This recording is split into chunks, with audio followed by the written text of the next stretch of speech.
Hello everyone and welcome again to Dreamy Look channel. The key to speaking and understanding any language is to know how the base of the verbs work. My mission in this video is going to be to help you understand how verbs in Spanish work, their different infinitive endings, and also the difference between regular and irregular verbs. Once you understand that, you're going to be one step closer to mastering Spanish language. So let's get into it. First of all, the easiest and the most important thing. All of the infinitive endings of the verbs in Spanish will end in AR, IR, ER. It's as simple as that. All infinitive endings of the verbs will end like that. So you have, for example, cantar, bailar, dormir, comer. As you can see, all of the verbs that you can mention will end with AR, IR, ER. Okay, so now you understand the first part and the easiest one, and also the main base to understand the following, which is what's the difference between regular verbs and irregular verbs. Well, here's the thing. Now that you want to learn Spanish, and if you're a beginner, the easiest thing to do will be for you to first understand and learn the regular verbs. What is actually the definition of regular verb? Well, it's very easy. And here is why I told you before that it's very important for you to understand the first part. Let's take, for example, comer, to eat. How can you make the difference if this should be called a regular verb or a irregular verb? Well, it's easy. First of all, let's see how it ends. It ends with ER. Perfect. Let's leave it aside. What root or what base of the verb do we have now? Comer. Comer. We left aside ER and the only thing remaining is com. Now from this base, let's conjugate. Yo como. Tú comes. Él o ella come. Nosotros comemos. Vosotros coméis, ellos, ellas comen. Did you notice how the root never changes? But the part that we left aside is the only part that will change in this verb. This is what you will call regular verbs. When their main root, when you leave aside their endings, is the only thing that will not change. But rather, what will change it's only the ending. Let's take another one, for example. Cantar. Let's leave aside the ending. AR. We are left with cant. Cant. Ar. Perfect. Now let's conjugate. Will the root change? Let's see. Yo canto. Tú cantas. Él o ella canta. Nosotros cantamos. Vosotros cantáis. Ellos, ellas cantan. Well, will you look at that? The root never changes, but rather the only thing that changes is the end. Yo canto, tú cantas, él canta, nosotros cantamos, vosotros cantáis, ellos, ellas cantan. Perfect.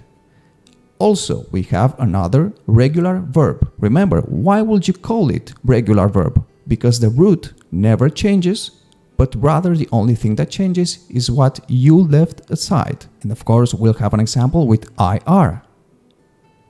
Vivir, for example. Viv, ir. Viv, ir. So the root that we have is viv.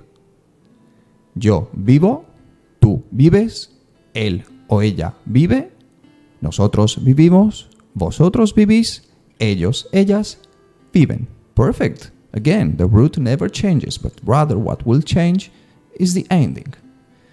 These are called regular verbs, and this is why it's important for beginners to understand how these work, because these are the ones that are easiest to understand and also to memorize. Now that you understand regular verbs, guess what?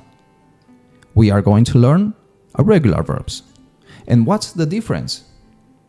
I'm sure you can guess that. The difference is that the root will change. That's why it is called a regular verb. Now, I'm gonna put you a very good example. The verb ser, to be. Yo soy. Tú eres. Now, as you can see, it has already made a change. Now, from here on, you can already understand that this is not a regular verb because the root has already changed. Now, you will be thinking and you'll be wondering, look, how can we understand and learn all of this? Well, the only way to learn irregular verbs in Spanish is to start memorizing them. So, at the end of the video, in the description you have a link to go and have a table with regular verbs, the main ones that you will use on a daily basis in a common conversation, and also you will have the most common irregular verbs. What I suggest you to do from there is that you can learn every day 5 regular verbs and 5 irregular verbs. Next day, another 5. Next day, another 5. And then practice and repeat this. You will see how in a month you will have already understood and learned the most important ones. And guess what? These are gonna help you have a fluent conversation in Spanish. So remember, all verb infinitives in Spanish can only end 3 ways. AR, IR, ER. All of them. That's the first part. Next one, understanding regular verbs. Very easy. You have the main root and separate those endings. If the root remains the same when you conjugate it, perfect. There is where you have one regular verb. And the difference between regular and irregular verbs is that the root changes in irregular verbs. Now go into the description in the link I left you, take all the table and 5 verbs every day. 5 regular, 5 irregular every day, and then 5 and then 5 and then 5. You will see how you will get better in Spanish speaking. I hope that you understood how verbs in Spanish work, and I hope that this lesson is going to help you to understand, to practice, and to learn them.